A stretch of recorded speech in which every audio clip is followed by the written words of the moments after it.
हुआ था, तो उन्हीं की सूझबूझ से 70,000 सैनिकों ने, पाकिस्तानी सैनिकों ने सरेंडर कर दिया और उसी समय बांग्लादेश बना। तो मानेक शाह आए हमारे क्राइस्ट कॉलेज में पढ़ा, तो उन्होंने एक लेक्चर 45 मिनट का लेक्चर दिया था। तो उसमें तमाम बातें उन्होंने बताई, तो बहुत सी तो मैं भूल गया, लेकिन उनकी एक बात हमको आज भी याद है, वो मैं आपसे शेयर करना चाहता हूँ। वो बात है, उन्होंने कहा the coming generation will be, यानी आने वाले, the coming generation will be much much much advanced than you. मतलब उस समय आपकी जगह हम बैठे थे, तो हमारे लिए कहा कि आने वाली पीढ़ी जो होगी वो हमसे, आने वाली पीढ़ी आप ही लोग तो हैं, तो महान, you are great, you are advance than me. क्योंकि आज भी हमको मोबाइल या कंप्यूटर या इलेक्ट्रॉनिक गैजेटरीज में कोई चीज की जरूरत होती है, तो मेरा बेटा आईआईटी रुड़की में पीएचडी कर रहा है, तो मैं उसको फोन करता हूँ कि बेटा ये प्रॉब्लम आ रही, बताओ, तो खटाक से बताता और 1 मिनट में सॉल्व हो जाता है। और आजकल तो क्या है, 4G चल रहा है, 5G आने वाला है, 6G, 7G, 8G, कितने जी बढ़, और जब शायद आप हमारी उम्र में आएंगे तब तक 10G भी शायद।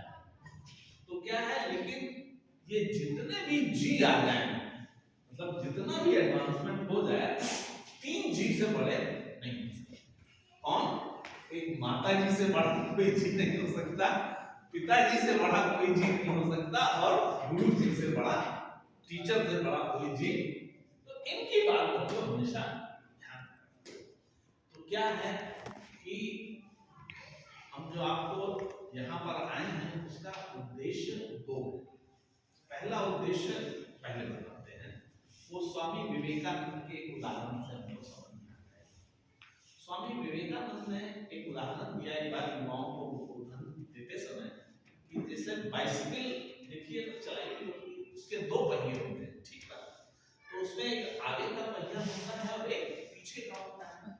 और जब पैडलिंग करते हैं यानी पैडल पे फोर्स लगाते हैं, तो एक प्रश्न हम पूछते हैं आपसे कि जो पैडल का फोर्स होता है वो ट्रांसमिट कहाँ होता है, पीछे के पहिए में कि आगे के पहिए में? जब साइकिल चलाते हैं, पैडल पे फोर्स लगाते हैं, पैडलिंग करते हैं ना, तो उसका जो फोर्स अप्लाई होता है वो कहाँ जाता है, पीछे के पहिए में या आगे के पहिए में? बाइक। वंडरफुल, तालियां दीजिए। पीछे चेन से कनेक्टेड रहता है पीछे का पहिया, तो पीछे के पहिए। लेकिन यानी सारी की सारी ताकत आपकी कहाँ जा रही है, पीछे के पहिए में जा रही है। लेकिन आगे का पहिया भी बहुत इंपॉर्टेंट है। अगर उसकी दिशा सही ना हो तो आप कितना भी फोर्स लगा लें, what will happen, you may fell down, आप गिर जाएंगे। यानी कि दिशा लाइफ की हमारे लिए बहुत जरूरी है, जो स्वामी विवेकानंद।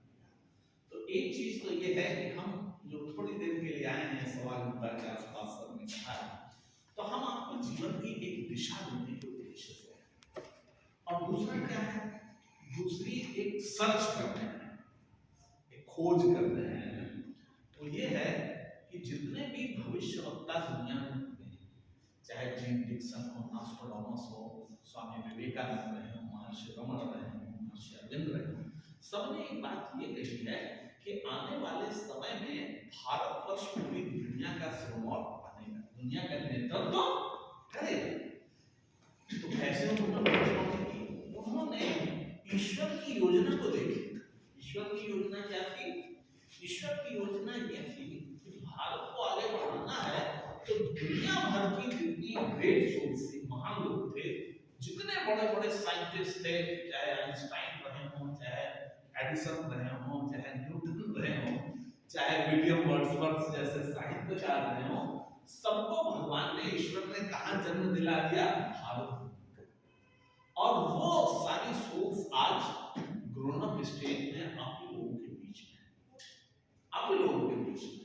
लेकिन सिफत की बात जो है, आयरनी ये है कि वो लोग अपने को भी पहचान नहीं पा रहे कि हम तो एक छोटे से घर में रहते हैं, या छोटा स्कूल है, बड़ा स्कूल है, अपने को पहचान।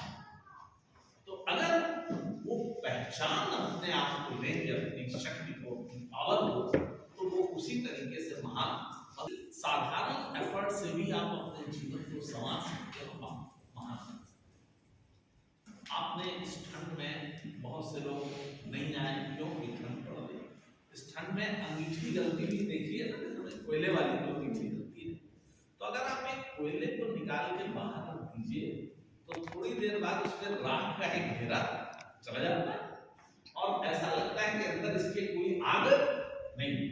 लेकिन जैसे ही उस राख के घेरे को हटाते हैं, अंदर से एक चमकती हुई दमकती हुई दैदीप्यमान अग्नि हमको दिखाई पड़ती कि नहीं पड़ती? लगता है कि नहीं, इसके अंदर बहुत आग है, वो जला सकती है। बस उसी तरीके से जैसे राख का घेरा हटाना है, उसी तरह आपके ऊपर जो बुराइयों का आवरण अगर कोई चढ़ गया है, ठीक है, आपके अंदर कोई कमियां हैं, वीकनेस है, तो उसको आपको हटा देना है। तो अंदर की जो आत्मशक्ति है वही प्रवेश करके आपको ड्राइव करके जीवन के लक्ष्यों की ओर आगे बढ़ाना है। ठीक बात समझ में आ गई ना बच्चों? तो अब क्या है, अगला एक उदाहरण देते हैं किसका? सर्वपल्ली डॉक्टर राधाकृष्णन का 5 सितंबर को हम लोग क्या मनाते हैं? उनका शिक्षक दिवस मनाते हैं। तो वो हमारे राष्ट्रपति भी हुए। तो वो जहां भी वो शिक्षक थे तो लेक्चर देते, फिलॉसफी के थे लेकिन लेक्चर देते जाया करते थे। तो वहां जहां भी जाते तो एक प्रश्न वो जरूर पूछते, चाहे डिग्री कॉलेज में जाते, चाहे इंटर कॉलेज में, चाहे बच्चों के पास जाते, तो वो प्रश्न मैं आप लोगों से भी पूछना चाहता हूं। पूछूं? वो प्रश्न पूछते थे, where is God? Where is God यानी ईश्वर कहाँ? तो कोई बताता गुरुद्वारे में, मस्जिद में, मंदिर में, नदी में, अंतरिक्ष में बताते। तो वो उसका उत्तर देते कि इसका उत्तर जो है बहुत सरल है, गॉड इज एवरीवेयर। कैसे? तो वो बताते कि जो वेयर इज गॉड का पहला शब्द क्या है? बताओ बच्चों जी, वेयर। बोलो तेजी से बोलो भाई, क्या है? वेयर। वेयर का पहला लेटर क्या है? W। तो अगर W को हटा दीजिए तो क्या सेंटेंस बन जाएगा? Here is God। यानी ईश्वर हमारे अंदर है। W हटाने का मतलब क्या है? W हटाने का मतलब है वीकनेस, यानी कमजोरियों को अगर आप हटा देंगे तो आपके अंदर ईश्वरीय ताकत प्रवेश करने लगेगी। ठीक बात समझ में आ रही है ना? तो क्या है कि महान बनने के लिए, बड़ा बनने के लिए बहुत ही थोड़ा थोड़ा प्रयास करके ही आप जीवन लक्ष्यों को प्राप्त कर सकते हैं। और हमारी भारत भूमि तो सदैव से महान है। आप देखिए कि ये जो काउंटिंग है, गिनती 1 2 3 4 और जो ये तमाम चीजें हैं, जो एआई आजकल आर्टिफिशियल इंटेलिजेंस की बात होती है, ये सारा का सारा हजारों वर्ष पहले हमारे विद्यमान। रामचरितमानस में पुष्पक विमान सुना है ना, जो रामचंद्र जी लंका से होकर के और अयोध्या गए थे, तो दैट वाज पायलटलेस, वो एआई पे ही चलता था, इंस्ट्रक्शन पे ही वो चलता था। और फिजिक्स के प्रोफेसर आईआईटी बॉम्बे के, उन्होंने एक स्टेटमेंट दिया था, बाद में छपा है, हमारे पास रखा भी हुआ है। तो के सुब्रमण्यम उनका नाम था, रामा सुब्रमण्यम। तो उन्होंने बताया कि एक हमारा जो वेद है उसके एक आरण्यक में 4.69 चैप्टर में गिनतियां 7 3 सहस्त्र और इंफिनिटी अपरिमित शब्द इसके लिए इस्तेमाल किया है। तो कहने का मतलब क्या है, ये सारा का सारा विद्यमान है।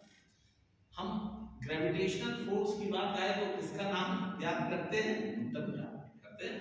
लेकिन न्यूटन के जन्म से पहले 300 वर्ष पहले सिद्धांत शिरोमणि एक पुस्तक है, वगैरह में तो खूब ये सब मिलती है, तो उसमें ग्रेविटेशनल फोर्स का जिक्र है, यूजेनिक्स के बारे में तमाम चीजें बताया।